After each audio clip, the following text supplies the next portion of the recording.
never can find time when you're WBF. You're just too busy. Yep. And, This is tailor-made. oh my gosh. How about it? Good for you. Oh my gosh. Makes me happy for you. Just sit there, in the middle of the afternoon, have a hot dog, and watch a game. Watch the day just go on its own pace. It's special. That's a special, it's, you know, it's some of the specialness of spring training has gotten to be so good and, you know, kind of night and stuff. It's, you find the right seat and the weather's right and you just wash away and the glory of watching some big studs and up and comers. It's magical. Well, and the, Carson, you gonna be the cue for him when we're live? yeah. Should he watch you or? To the, Yeah, I mean, they're here. that was, Jim Jackson. Oh, she's got that pleasure. Yeah. Yeah.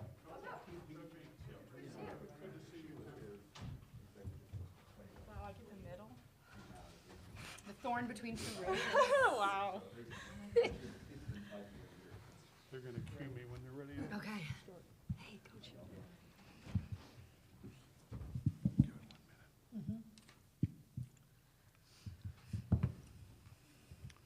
Just a little bit about the format today. We'll start with an opening statement from Coach, and then we'll take questions for the student athletes for 15 minutes, and that we will dismiss them, and then we'll take 15 minutes with Coach. And we do have some people here in the remote environment, so we'll take questions from them at the end. They're missing out on the sunshine then. Yeah. That's their loss. Okay, we'll get started. Coach, if you want to give us an opening statement. Yeah, well, it's always a great event to be at. You know, I think I've been in this tournament a variety of times, and it just never gets old. You know, this is, I think, the premier event in athletics, and it's in part because of how earned it is. And I could not be prouder to have the group of people I have with me, both in terms of the entire team and then the two sitting to my right, in terms of what they've meant to this program all year long. You know, Carly, your grit is a huge piece of who we are, and Deja, your consistency has really helped us all year long. So these are two kids that are a treat to coach, and they're important to what we do, and they're surrounded by a group of people that are a connected bunch. And so we think it's an earned opportunity, and I know my guys are eager to get it underway. Thank you, Coach. And when you have a question, just raise your hand and give your name and affiliation. We'll start now with questions for our student athletes. Right there.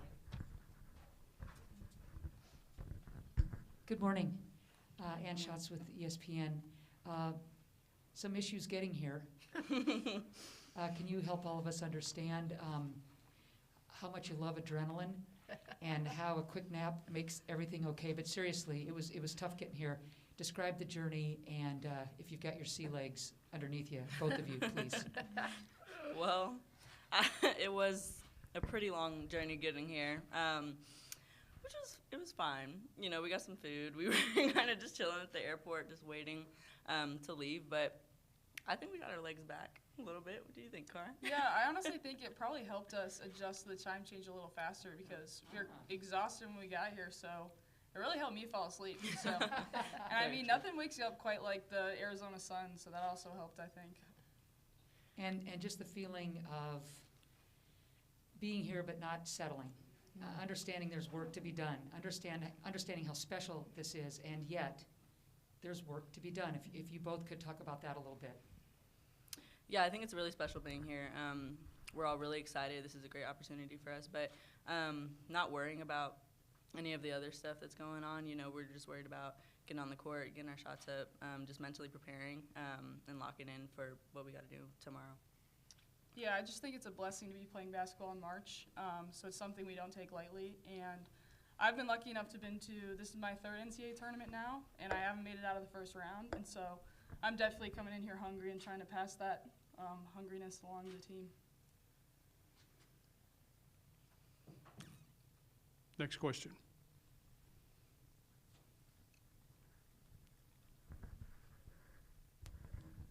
Javier Morales, All Sports Tucson.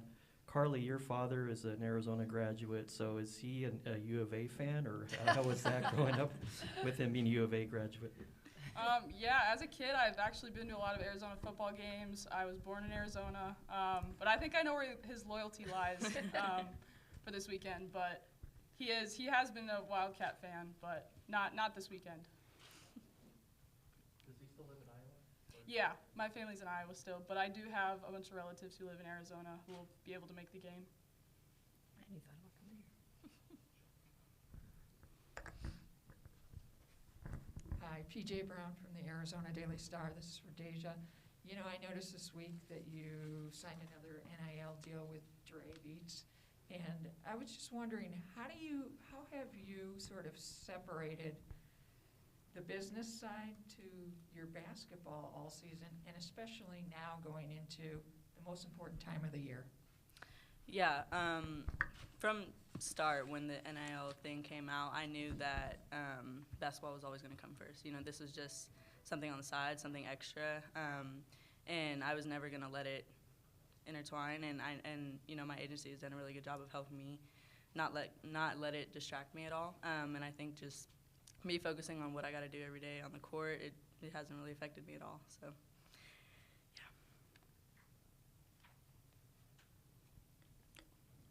Next question. Carly, I want to get this right. Waukee, Waukee, correct. darn right. Okay. I'm impressed. Sometimes do you have to help folks appreciate how great the basketball and softball and athletics, how great that component is in the state of Iowa, when sometimes you might be overlooked just a little bit? And what's the enrollment of your school? What was your class size? So my graduating class size was about 540. Well, that's bigger than I So thought. I was in the biggest geez. class of Iowa. I didn't ride a tractor to school, none of that. But I do kind of make it known. Like, I think that's where my grit comes from, like what Coach said, that blue-collar Midwestern. So I do have to make it known that, you know, Iowa's where it's at. So I'm not sure my teammates believe me, and It's debatable. you can kind of see her. She doesn't believe me either, but I'll always stand by Iowa's where it's at. Well, my recruiting trip, the first time I recruited Carly, Oh, boy. her dad sent me all these kind of options to go to while I was waiting for the game. It was negative degrees, so not even 0. So I went directly to the hotel. I stayed in the car until I was like as close to the door as possible, and then ran in. So Iowa was not where it was at in that moment. But it was worth it. But it's brought us together, so I'm gonna. It's on my will visit again maybe list.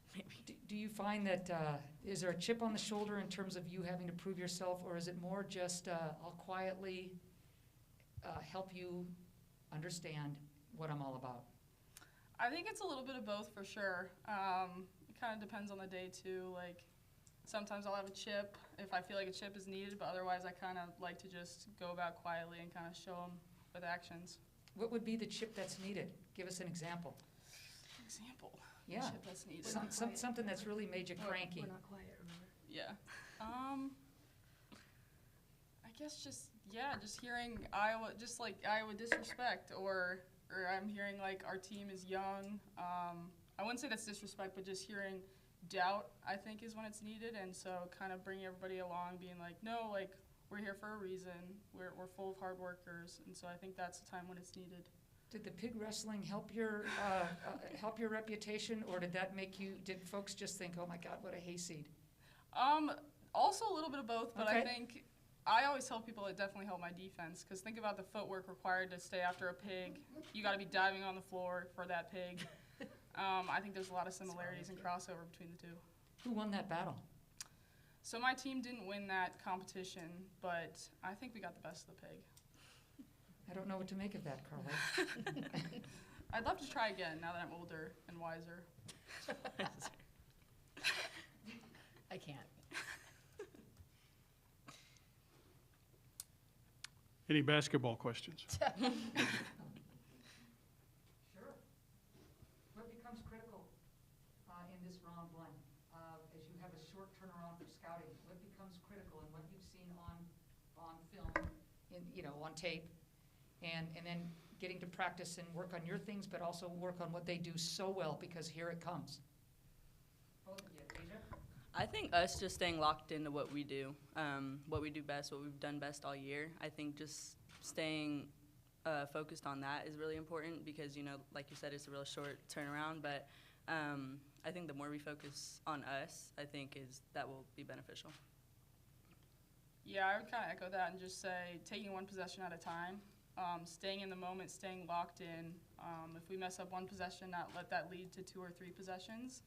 And just cherishing every moment that goes along with that, like not thinking, oh, this moment's too big, not taking it too lightly, just cherishing every single second we have on the floor.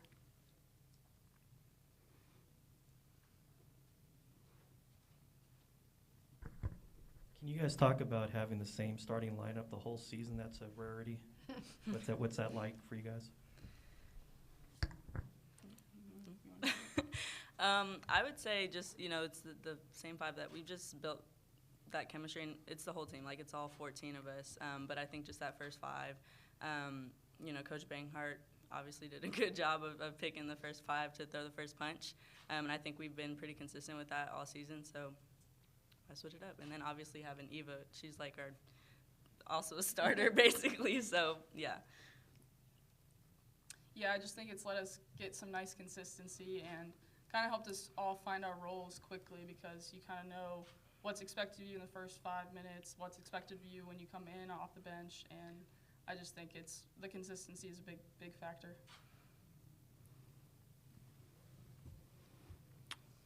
Go ahead, back there. So from stats, you guys are pretty balanced scoring-wise. Is that by design or just, is that a point of emphasis for you? Am I allowed to answer that? Who's the question? Coach, I'm sorry. Oh, yeah, okay. I'm one of those kind of old school coaches that I don't care who scores as long as we score, right? And so I think anytime you focus on yourself in a team game that requires so much back and forth, and the beauty of basketball, there's not, I think it's the only really true two-way sport where you're not offense, you're defense, you're kind of equal all the time, and 1 of 5. So you're impacting the game, all the time. So if you obsess on any one part of it, it actually plays to your detriment. And I think with inexperienced teams, there's been times we've talked about that with Deja, that she's such an elite scorer that sometimes if she just focuses on that, it messes up with all the other things that she can do to help our team win, right? I think the versatility that we have in our roster is really helpful because as a coach and as a team, I think we go in knowing that we don't need anyone to be Hercules. We don't need anybody to be Superwoman, right? We need to be able to stay connected. And as the game comes, if we need you to facilitate, we need you to score, you need to get stops, we've got to be able to adjust to the ebb and flow of the game. So I don't think to answer your question, I don't think it's schematic. It's recruit really good players and put them in a position to win basketball games. And we'll read the game as it goes. Any other questions for those in the room? If not, we will go to our virtual environment, and I know we have one question from R.L. Bynum from the Tar Heel Tribune. R.L.? Good morning. This is for both Deja and Carly. Stephen F. Austin brings a lot of pressure defense, and you guys have dealt with that fairly well most of the season. Why have you been so successful against pressure like that, and what are the particular challenges that they'll give you on Saturday? I think pretty much all season it's just about being poised, not letting anybody who's pressured us speed us up. Even though we like to play fast, I think that once we break the pressure pretty well, we execute pretty well after the fact. So I don't think it'll be any different. Come tomorrow, we're going to stay poised. Me and Carly, we have the ball in our hands a lot. I think just us, working together to break that pressure and then just getting us into our stuff afterwards, I think we'll be fine. Yeah, I think like Deja said, pressure's about not letting it get you too sped up, but also not letting it slow you down in the half court. So just continuing to be in that attack mindset. And I think we've been good at that all year just because we trust each other a lot, and you have to break a press 5 against 5. And so I think we've done a good job of finding out ways we can be most helpful to each other over the full court. Do you guys look at this as an opportunity to make them pay for that kind of strategy? I would say so. I would say so. We like pressure. I personally like pressure. it allows you to attack hips, you know, probably get them in foul trouble. Personally, that's something I like to do to our opponents. So, yeah, I think this is a great opportunity for us. And if I could get a follow with Carly, as the most experienced player in terms of NCAA games played, what have you told your teammates about that, and how excited are you about possibly getting that first win? I've just been reiterating how excited I am for this another opportunity to be in the NCAA tournament, and so that's kind of what I've passed along to my team, and how it's not easy to make it, and so you have to cherish every chance you get. But I can't put into words how excited I am. I'm always excited, no matter if it's an NCAA game, an ACC tournament game, just a regular season game. I'm just always excited to take the floor with this team, this group. Okay, I think that does it for the student athletes. We can excuse you. You can go back to the locker room, and we'll the next 15 minutes will See you be soon. questions for the coach. A reminder, we will go to the virtual environment at the end of this interview and use the raised hand function if you have a question. Coach, we're open with you. Questions?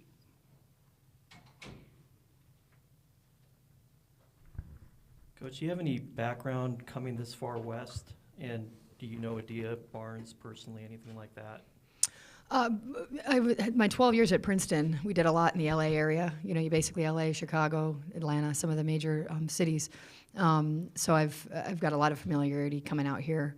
We played in Cancun this past last season, or 2 seasons ago, whatever. They all kind of come together. That's how old I'm getting. You know, I think the time zone change and all of that, and the travel that we had, you know, these kids are young. It's really us that get tired, right? And so in Adia, we you know, we're both working moms. And so part of that kind of moms and coaching deal. And, you know, have great respect for the journey that we both want to be great at both. You know, and that takes a village, right? And it takes a village of women that are in it, and it takes a village outside of the lines as well. But that's kind of where our connection started, just knowing that that's who we are, and we're proud to do it. And there's an added level of respect given how we're doing it.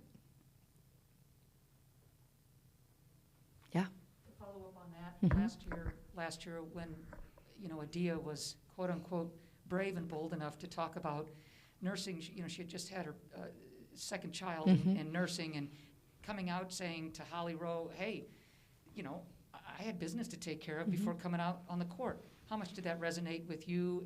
And was there a part of you that just said, yeah? Yeah, a lot. You know, I think it's not just coaching, but we have big microphones, right? So if I was in banking or if I was a lawyer, you know, my microphone wouldn't be as big, but it's the same challenge. You know, being a working parent, not just a working mom, but being a working parent, you go through that. The advice I always give is in that first year, you will think you're not good enough at either one. Not a good enough professional and not a good enough parent.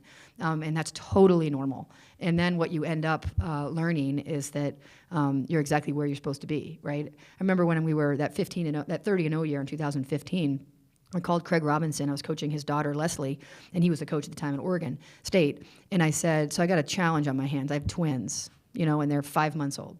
So I feel like I have to include them because you know, it's a lot on one parent. And he said, are you asking me if you think I should have them at practice or traveling? And I said, kind of. And he said, I hope you do. As a dad who has a daughter that is going to someday be a working mom, I want her to watch every minute of what you do and how you can be great in both spheres. And that meant a lot because I thought, you know what, exactly right. Why am I trying to separate to show how dialed in I am? I now have multiple responsibilities that are very public, right? So I thought his advice, I've taken it and I've run. So my kids are here with me on this trip as well. And again, we think we might be here a week. Like, that's a long time to be without your family. So I'm grateful for Carolina to making that possible. And we do a good job of being present for the team, and my guys are a part of it. And that's just kind of how it goes.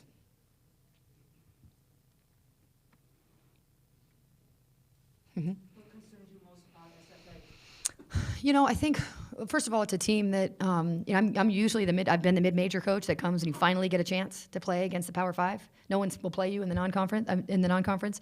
So I'm familiar with their mindset, and that is we've won 28 games. We brought back most of what we had last year. We don't get a lot of these chances. So you're playing with that kind of, oh my gosh, we finally have a chance, right? We finally get to go take a kind of a giant brand down. And there's an incredible amount of comfort and eagerness that brings. And so just our guys meeting that the energy that they're about to see. You know, I think their pressure is something we're used to. I give our league a lot of credit. You know, Miami, Clemson, these are all teams that Syracuse have been high pressure teams, and we've been okay because we're sort of best over 94 feet anyway. And so that doesn't worry me as much. I think always the nerves of the environment, you know, the finality of your season is on the line. And so does that make you tight or not, right? And is that balance between trying to keep them loose with also owning the moment, as Carly said, like this matters, right? And so a little bit more about us that worries me, but with the great respect of that Stephen F. Austin wouldn't probably be able to schedule this game in the regular season, nor Texas or Texas A&M. So when they get a chance to play a Power 5, I lived it at Princeton for 12 years. I was like, now's the time. You know, and remember we beat Michigan. We played home and home with Michigan. We beat them by 30 each time. And after the game, Kim said, "We're never playing you again." And I said, "Well, I understand. We'll just try to get somebody else in your league to do it, right?" And so this is kind of Stephen F. Austin's chance to say, like, finally, we get a chance, and we know that. Mm-hmm. So, coming out of the ACC, produced 2 number 1 seeds. Yeah. How much does that help you stay loose in this moment?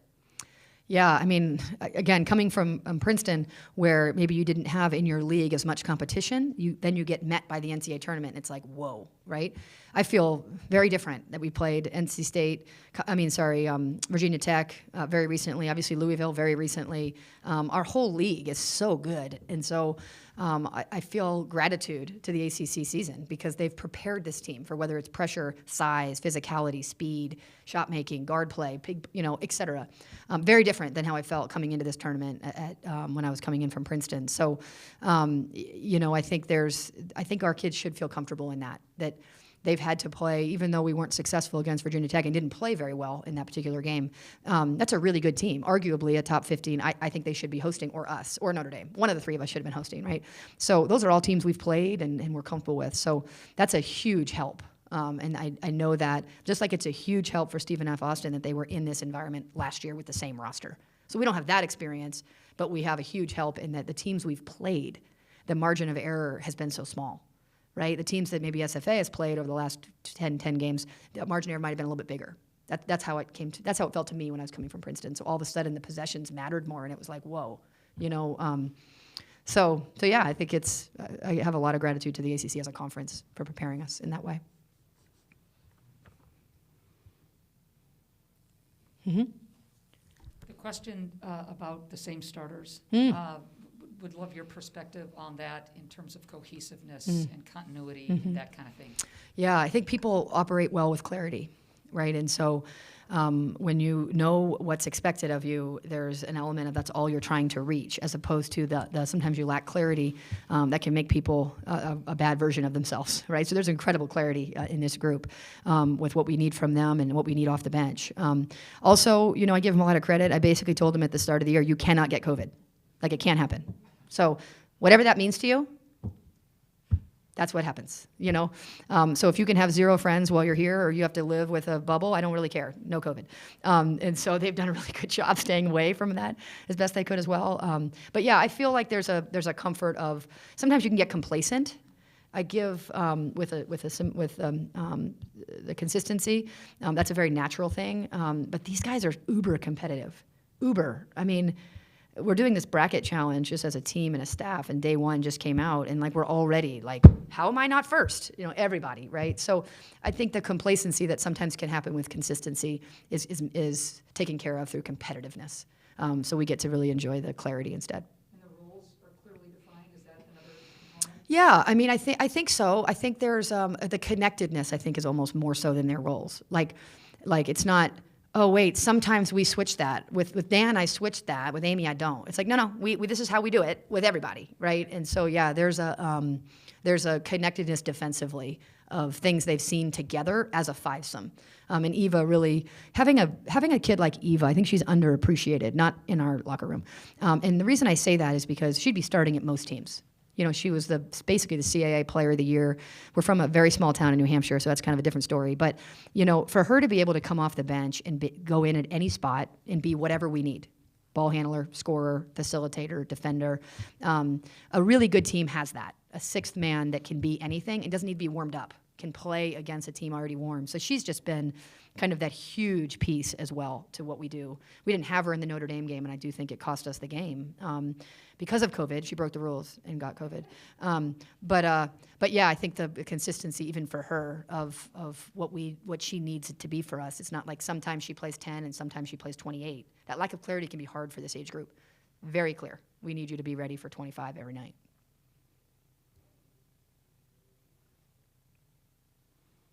Other questions for Coach?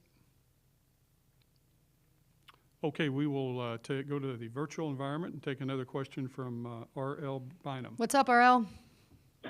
Hey, Courtney, you made some reference to there being travel difficulties. I don't know anything about that. Could you tell me about that and how spring break in sunny Arizona has been for the players?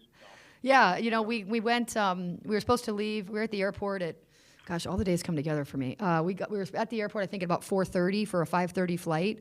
And these are giant children, giant toddlers, as I call them. So they're on a bus, which they don't fit comfortably on.